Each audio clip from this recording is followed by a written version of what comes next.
Na YouTube. Doufám, že můj hlas to změní.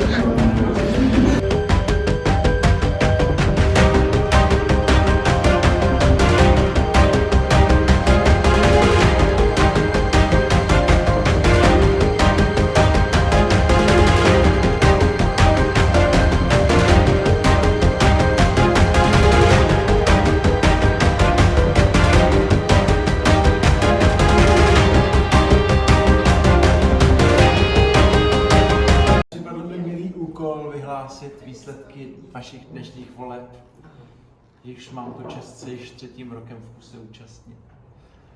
A udělal bych to tak, že rovnou vyhlásím, kdo se stal předsedou parlamentu a pak teprve ty dva druhé místopředsedy. Takže mě by potěšením sdělit vám, že novým předsedou parlamentu se stal Jakub Borovka.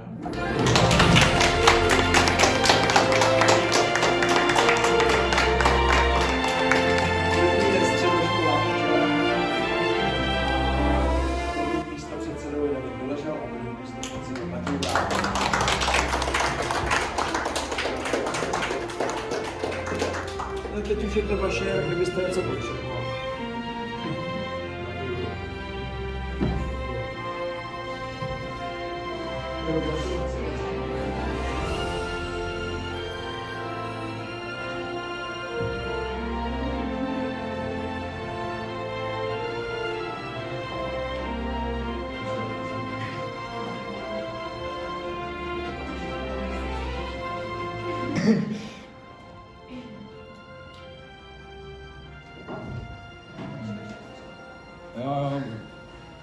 Můžete mluvit, jestli chcete.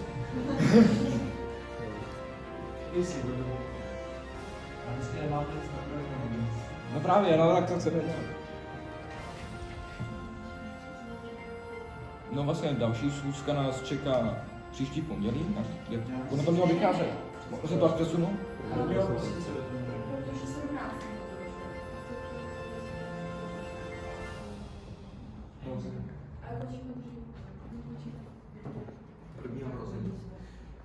Hele, a jak si teda nastavíme tu docházku, aby to bylo všem jasný, dáme vždycky hlasovat, jako kdo přijde, nepřijde?